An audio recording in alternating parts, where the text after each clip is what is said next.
ನಮಸ್ಕಾರ ವೀಕ್ಷಕರೇ, ಗ್ಯಾರಂಟಿ ನ್ಯೂಸ್ಗೆ ಸ್ವಾಗತ. ನಾನು ನಿಮ್ಮ ಕಾರ್ತಿಕ್. ಸಾಮಾನ್ಯವಾಗಿ ಮೊಹಮ್ಮದ್ ಸಿರಾಜ್ ಗಂಟೆಗೆ 130ರಿಂದ 140 ಕಿಲೋಮೀಟರ್ ವೇಗದಲ್ಲಿ ಬೌಲಿಂಗ್ ಮಾಡ್ತಾರೆ. ಅಂತಾದ್ರಲ್ಲಿ ಒಮ್ಮೆಲೆ 180 ಕಿಲೋಮೀಟರ್ಗಿಂತ ಹೆಚ್ಚು ವೇಗದಲ್ಲಿ ಚೆಂಡು ಎಸೆದ್ರ. ಬಳಿಕ ಇದು ತಾಂತ್ರಿಕ ದೋಷ ಅನ್ನೋದು ಕೂಡ ಸಾಬೀತಾಯಿತು. ಅಸಲಿಗೆ ತಾವು ಇಷ್ಟು ವೇಗವಾಗಿ ಬೌಲಿಂಗ್ ಮಾಡಿದೆನಾ ಎಂದು ಸಿರಾಜ್ ಅವರೇ ಸ್ವತಃ ಗೊಂದಲಕ್ಕೀಡಾಗಿದ್ದಾರೆ. ವಿಶ್ವದಲ್ಲೇ ಅತಿ ವೇಗದ ಬೌಲಿಂಗ್ ದಾಖಲೆ ಇರುವುದು ಪಾಕಿಸ್ತಾನದ ವೇಗಿ ಶೋಯಬ್ ಅಖ್ತರ್ ಅವರ ಹೆಸರಿನಲ್ಲಿ. ಗಂಟೆಗೆ 161ರಿಂದ 3 ಕಿಲೋಮೀಟರ್ ವೇಗದಲ್ಲಿ ಶೋಯಬ್ ಅಖ್ತರ್ ಬೌಲಿಂಗ್ ಮಾಡಿದ್ದು ಈವರೆಗಿನ ದಾಖಲೆಯಾಗಿದೆ. 2003ರಲ್ಲಿ ಶೋಯಬ್ ನಿರ್ಮಿಸಿದ ದಾಖಲೆಯನ್ನ ಈವರೆಗೂ ಯಾರೂ ಮುರಿದಿಲ್ಲ. ಆದರೆ ಟೀಂ ಇಂಡಿಯಾ ವೇಗಿ ಮೊಹಮ್ಮದ್ ಸಿರಾಜ್ ಗಂಟೆಗೆ 181ರಿಂದ 6 ಕಿಲೋಮೀಟರ್ ವೇಗದಲ್ಲಿ ಬೌಲಿಂಗ್ ಮಾಡಿದ್ದಾರೆ. ವಿಶ್ವದಲ್ಲೇ ಅತಿ ವೇಗದ ಬೌಲಿಂಗ್ ದಾಖಲೆ ಇರುವುದು ಪಾಕಿಸ್ತಾನದ ವೇಗಿ ಶೋಯಬ್ ಅಖ್ತರ್ ಅವರ ಹೆಸರಿನಲ್ಲಿ.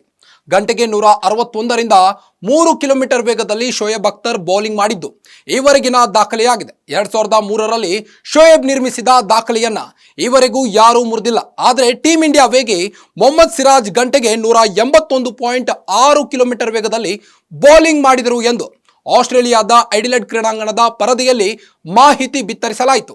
ಇದನ್ನ ಕಂಡು ಕ್ರಿಕೆಟ್ ಪ್ರೇಮಿಗಳು ದಂಗಾಗಿದ್ದಾರೆ.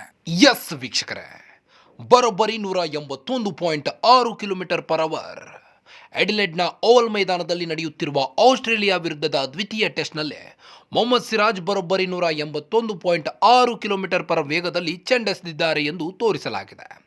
ಅಂದರೆ ಇದು ಕ್ರಿಕೆಟ್ ಇತಿಹಾಸದಲ್ಲಿ ಅತಿ ವೇಗದ ಬೌಲ್. ಆದರೆ ಇಂತಹದ್ದೊಂದು ವಿಶ್ವ ದಾಖಲೆಯನ್ನು ಖುದ್ದು ಸಿರಾಜ್ ಕೂಡ ನಂಬಲು ಸಿದ್ಧವಿರಲಿಲ್ಲ.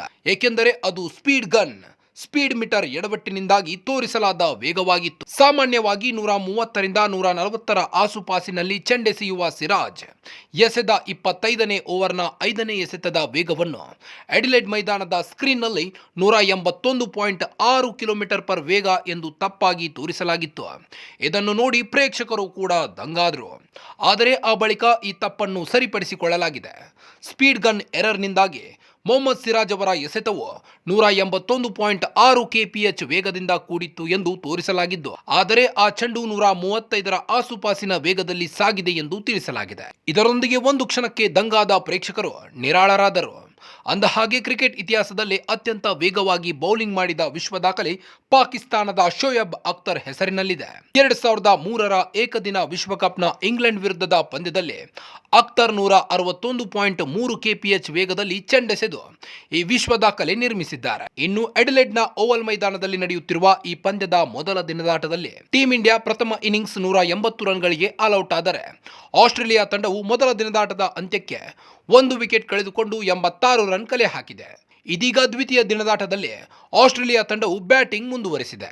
ಭಾರತೀಯ ಬೌಲರ್ಗಳನ್ನು ಹೆಗ್ಗಾಮುಗ್ಗಾ ದಂಡಿಸಿದ ಹೆಡ್ ಕೇವಲ 111 ಎಸೆತಗಳಲ್ಲಿ ಶತಕವನ್ನ ಪೂರೈಸಿದ್ದಾರೆ. ಶತಕದ ಬಳಿಕ ಕೂಡ ಟ್ರಾವಿಸ್ ಅಬ್ಬರ ಮುಂದುವರಿಯಿತು. ಅದರಲ್ಲೂ ಸಿರಾಜ್ ಎಸೆದ 82ನೇ ಓವರ್ನ ಮೊದಲ ಎಸೆತದಲ್ಲಿ ಹೆಡ್ 4 ಬಾರಿಸಿದರು. ಅಲ್ಲದೆ 3ನೇ ಎಸೆತದಲ್ಲಿ ಭರ್ಜರಿ 6 ಸಿಡಿಸಿದರು. 4ನೇ ಎಸೆತದಲ್ಲಿ Travis Head 140, Mohammed Siraj clean bowled ಮಾಡಿದರು. ಅತ್ತ ಬೌಲ್ಡ್ ಆಗುತ್ತಿದ್ದಂತೆ ಹೆಡ್ ಅದೇನೋ ಗೊಣಗಿದ್ದಾರೆ. ಇದರಿಂದ ಕುಪಿತಗೊಂಡ ಮೊಹಮ್ಮದ್ ಸಿರಾಜ್ ಕೂಡ ವಾಗ್ದಾಳಿಗೆ ಇಳಿದಿದ್ದಾರೆ. ಇದರ ನಡುವೆ ಸಿರಾಜ್ ಹೋಗಲೋ ಎನ್ನುವಂತೆ ಕೈ ಸನ್ನೆ ಮಾಡಿದ್ದಾರೆ. ಇದನ್ನು ಗಂಭೀರವಾಗಿ ಪರಿಗಣಿಸಿರುವ ಅಂಪೈರ್ಗಳು ಮೊಹಮ್ಮದ್ ಸಿರಾಜ್ ಅವರಿಗೆ ವಾರ್ನಿಂಗ್ ನೀಡಿದ್ದಾರೆ. ಇದೀಗ ಟ್ರಾವಿಸ್ ಹೆಡ್ ಹಾಗೂ ಮೊಹಮ್ಮದ್ ಸಿರಾಜ್ ನಡುವಿನ ಮಾತಿನ ಚಕಮಕಿಯ ವಿಡಿಯೋ ಸಾಮಾಜಿಕ ಜಾಲತಾಣದಲ್ಲಿ ವೈರಲ್ ಆಗುತ್ತಿದೆ. ಮತ್ತಷ್ಟು ಸ್ಪೋರ್ಟ್ಸ್ ಸುದ್ದಿಗಳಿಗಾಗಿ ನೋಡ್ತಾ ಇರಿ ಗ್ಯಾರಂಟಿ ನ್ಯೂಸ್. ಸುದ್ದಿ ಖಚಿತ, ನ್ಯಾಯ ನಿಶ್ಚಿತ. ಗ್ಯಾರಂಟಿ ನ್ಯೂಸ್, ಸುದ್ದಿ ಖಚಿತ, ನ್ಯಾಯ ನಿಶ್ಚಿತ.